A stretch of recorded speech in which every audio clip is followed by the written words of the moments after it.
once again, good morning to everyone. And as mentioned before, my name is Chisengele Chibuta, and I'm a researcher here at the Policy Monitoring and Research Center, and I will be giving this presentation on the Economic Recovery Plan, specifically considering the agricultural sector. So just by way of introduction, the Economic Recovery Plan was launched last year on the 17th of December by the President of Zambia, and it is the successor to the Economic and Stabilization and Growth Program, which ran from 2017 to 2019. So the plan comes at the time when the 7th National Development Plan is currently running, and this Economic Recovery Plan is going to feed into the 7th National Development Plan, and it's also going to feed into the 8th National Development Plan, which is currently being formulated. What the plan does is that it addresses key economic challenges that Zambia is facing, and it aims to ensure economic growth and financial stability for the country. As you can see on the screen, the plan is based on 5 key pillars, which include restoring macroeconomic financial stability, attaining fiscal and debt sustainability, restoring economic growth and diversification, dismantling of arrears, and safeguarding social protection programs. Within the plan, there are also specific targets that it sets out to achieve, and again, those are listed, but let me just make mention of the first one, which is particularly important, and that is to attain a real GDP growth rate of above 3% by 2022.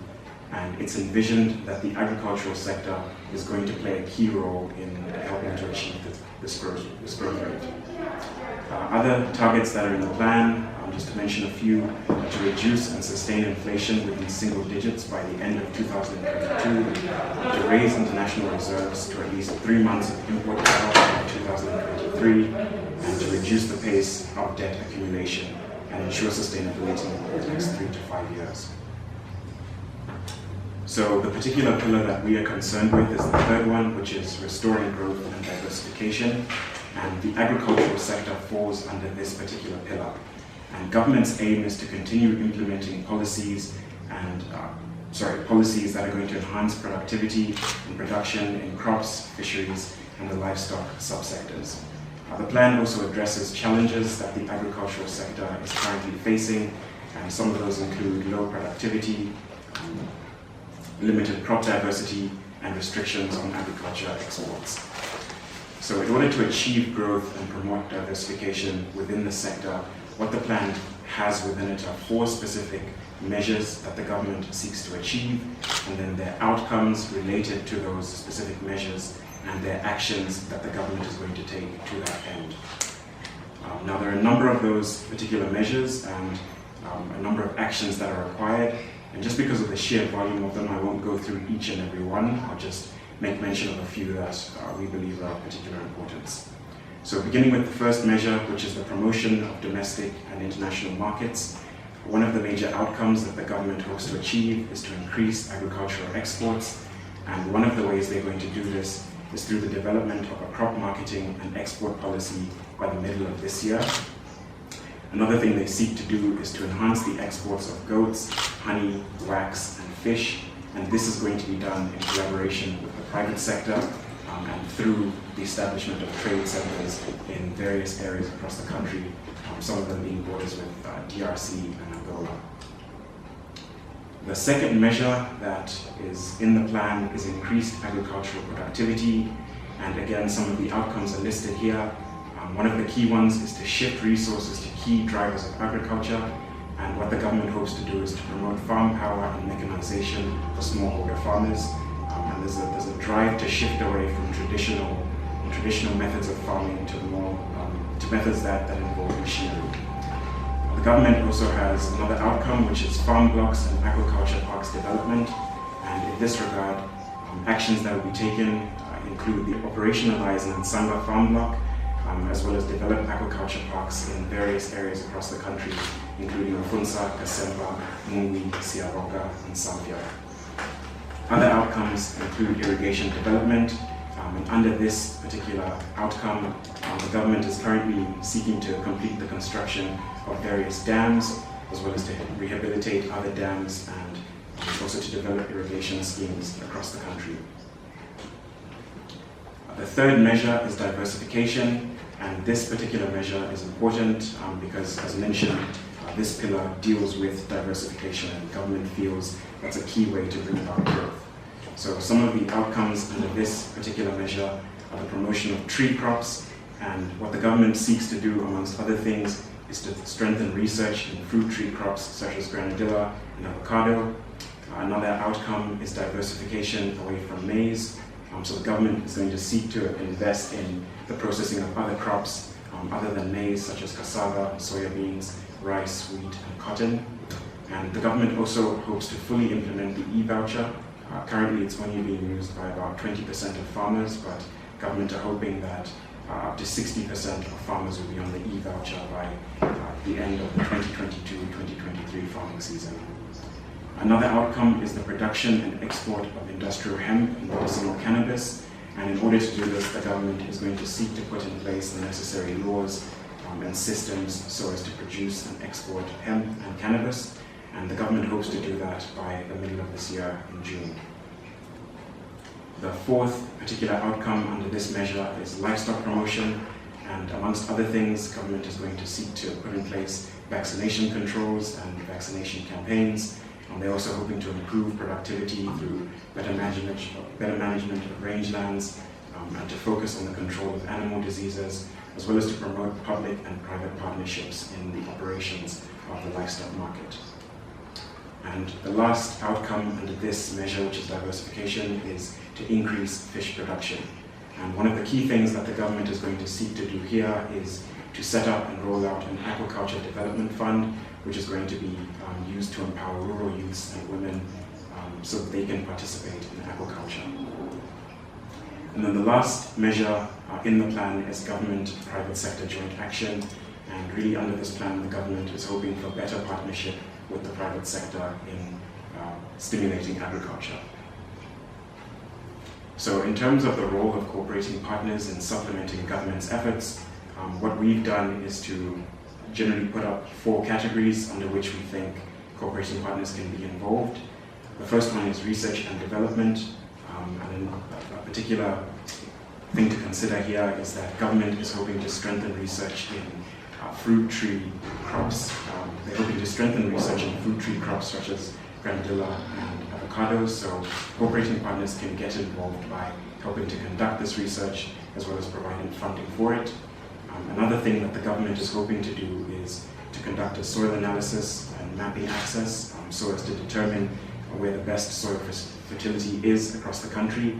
So that's research as well that cooperating partners can be involved in. In terms of funding projects, cooperating partners can get behind the key agricultural growth factors. So, for example, they can be involved in funding rural infrastructure, such as irrigation systems, roads, storage barns, as well as vaccination centers.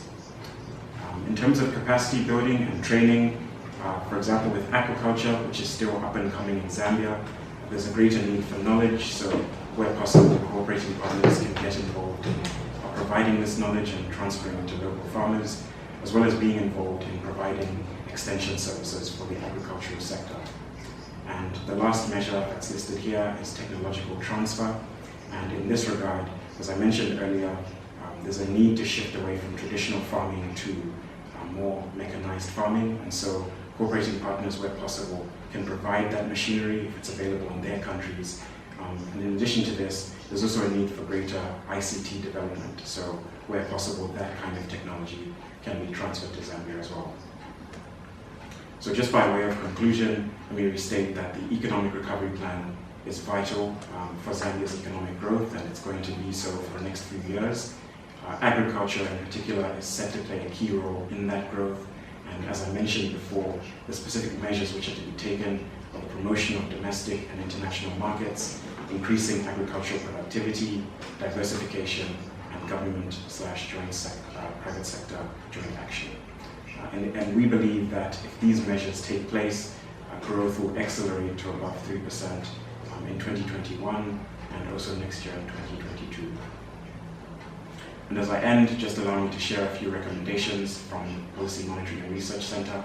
So firstly, we believe there's a need for farmers to diversify crop production, and in particular to invest in growing high-income cash crops as mentioned earlier, such as soybeans, sunflower, and groundnuts.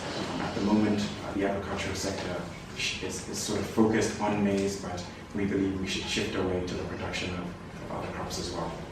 In the second place, we believe there's a need to shift to region-specific farming, because we believe that that's going to help deal with issues such as droughts. And linked to this, we believe there's a need to further develop and invest in heat and drought-resistant tolerant seed varieties. There's also a need to invest in cost-efficient climate-smart technologies such as irrigation systems. These are especially needed in areas where droughts tend to occur, such as the southern and western regions of the country.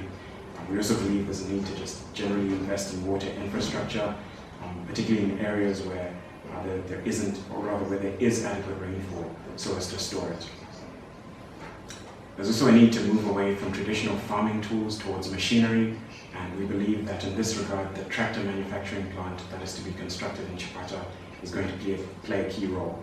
Firstly, because those tractors will be made available to Zambians, but also as a means of exporting those particular tractors to some of our neighboring countries.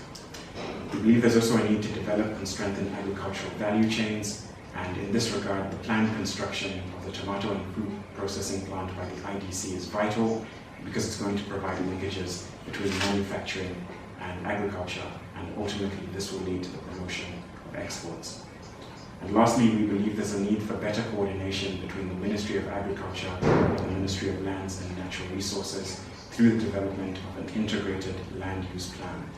We believe that this will ensure that land that's converted for agricultural use doesn't have detrimental biodiversity and environmental costs. Thank you. So if we look at what CADA under NEPAD is trying to achieve, the transformation of the agriculture sector, wealth creation through the agriculture sector, ensure food security and nutritional security in the agriculture sector, and also ensure economic growth and prosperity through the agricultural sector. So if we look at the economic recovery plan that Zambia has developed, it's looking on how can government implement policies that will ensure increased productivity and production in the fisheries and livestock and crop sector.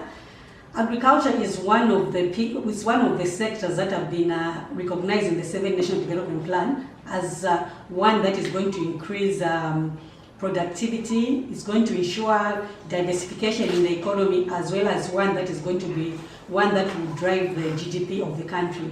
So as the way the points have been enshrined in the economic recovery plan for the country which wants to improve production and productivity, I think that fits into the CADA aim of increasing agricultural production through various policies and strategies. It also, the economic policy also focuses on to promote exports in the agricultural sector and also allow private participation. I think as you can all agree with me that any economy is driven by the private sector. In order for the country to be export-oriented, to create wealth through the agricultural sector, we need the private sector to be actively involved in production of inputs and also on the export market. Thank you. Okay, thank you very much. I'll respond to the question of knowing whether the government has taken care of lessons learned from the previous economic recovery plan. And when I read through the plan, those things have been put into account. As we know, one of the key pillars of the economic recovery plan is attaining fiscal and debt sustainability and restoring economic financial stability. And if you look at the issue of attaining fiscal and debt sustainability, I think in the economic plus, what they aimed to do was for prudent resource allocation to various sectors, and that is one of the lessons where we saw money wasn't really put in some of the growth sectors that needed to restore the economy. And this is one of the things that they have re-echoed again in the second economic plan in order for them to restore economic financial stability as well as attaining fiscal and debt sustainability. I think these are some of the pillars that are being re-echoed from the previous plan to the new plan. Thank you.